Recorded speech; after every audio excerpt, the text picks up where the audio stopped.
नमस्कार किसान भाइयों। आज हम बात करेंगे घर पर गोबर से कैसे जैविक खाद बनाएं, इसके बनाने का सही तरीका क्या है और इसे खेत में कैसे डालें, कितनी बार डालें। तो किसान भाइयों, कुछ कहते हैं कि गोबर की खाद डालने से उनका उत्पादन कम होता है। किसान भाइयों, हम कहेंगे कि आप गोबर की खाद डालिए, आपका उत्पादन 1 ग्राम भी कम नहीं होगा। कैसे डालना है, तरीका क्या है? अभी किसान भाई गोबर कैसे डालते हैं, जो घूरा कचरा या गोबर रखने का स्थान है वहाँ गोबर इकट्ठा करते हैं। 2 महीने 3 महीने 6 महीने वहाँ पर सूख कर उसकी सारी ताकत निकल जाती है। फिर वो सूखा हुआ गोबर हम खेतों में डालते हैं, जिससे हमारा उत्पादन कम होता है। तो किसान भाइयों, गोबर को हमेशा आपको गीला डालना चाहिए, ताज़ा डालना चाहिए। गोबर को पानी में घोलकर डालने से ये 10 गुना फ़ायदा करता है। किसान भाइयों, जैविक खाद बनाने के लिए आपको चाहिए 10 किलो गोबर और 10 किलो आपको इसमें मूत्र चाहिए। जिस जानवर का आप गोबर ले रहे हैं उसी जानवर का आपको मूत्र लेना है।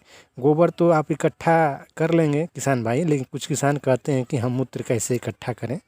तो किसान भाइयों, जहाँ पर आप पशु को रखते हैं, बांधते हैं, वहाँ पर आप फिर फर्श बनाकर या पत्थर बिछाकर उसमें एक आप नाली बना दीजिए और उसको बाहर की तरफ एक गड्ढा बना दीजिए। जितने भी पशु उसमें पेशाब करेंगे उनका मूत्र नाली के माध्यम से उस गड्ढे में आकर इकट्ठा होगा। और आपको ये जानकर आश्चर्य होगा कि पशुओं के मूत्र की कोई एक्सपायरी डेट नहीं होती है।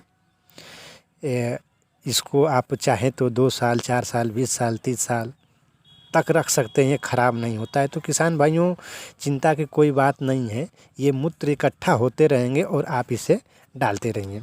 और किसान भाइयों, तीसरी चीज़ जो है वो आपको चाहिए गुड़। गुड़ कौन सा आपको चाहिए किसान भाई? ये सबसे ख़राब क्वालिटी का, जो मार्केट में आपको सबसे ख़राब क्वालिटी का गुड़ मिलता है, आपको उसी को इसमें उपयोग करना है। उसके बाद आपको दाल का आटा चाहिए, जिसको गांव में हम बेसन कहते हैं। आप किसी भी दाल का आप ले सकते हैं बेसन, 1 केजी। और आपको इसमें 1 केजी मिट्टी चाहिए। मिट्टी किसान भाइयों, पीपल और बरगद के नीचे का हो, मिले तो और बढ़िया है, क्योंकि पीपल और बरगद ये दोनों पेड़ हमेशा ऑक्सीजन देने वाले होते हैं और सबसे ज़्यादा ऑक्सीजन देते हैं।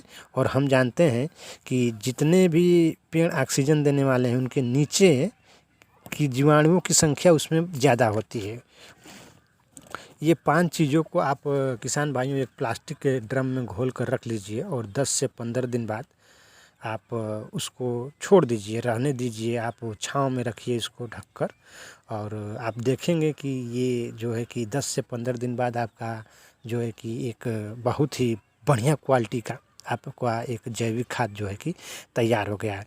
इस प्रकार की खाद में किसान भाइयों calcium, iron, magnesium, cobalt, phosphorus, magnesium 18 प्रकार के सूक्ष्म तत्व भरपूर मात्रा में मिलते हैं, जो रासायनिक खाद यूरिया डाई में आपको नहीं मिलता है।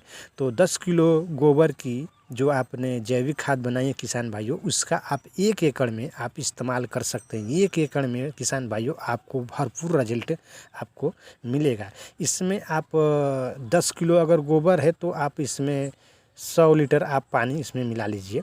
100 लीटर पानी मिलाकर आप खेत में छिड़काव कर दीजिए। जैसे आप पानी का छिड़काव करते हैं, और उससे अगर नहीं कर पाते हैं तो आप मशीन, जो ये स्प्रे की मशीन आती है, उसका नोजल निकाल लीजिए और उससे आप जो है कि पूरे खेत में आप छिड़काव कर दीजिए। और इसको इस खेत को आप जो जुताई करें किसान भाइयों, तो जुताई करके आप इसको जो है कि एक बार छिड़क दीजिए, इसको डाल दीजिए। फिर 2 या 3 दिन बाद आप बीज की आप इसमें बुआई कर दीजिए।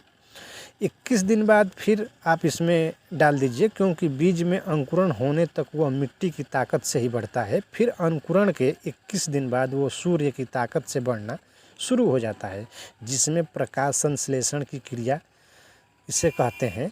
ये सूर्य ताप में अपना भोजन बनाने लगता है।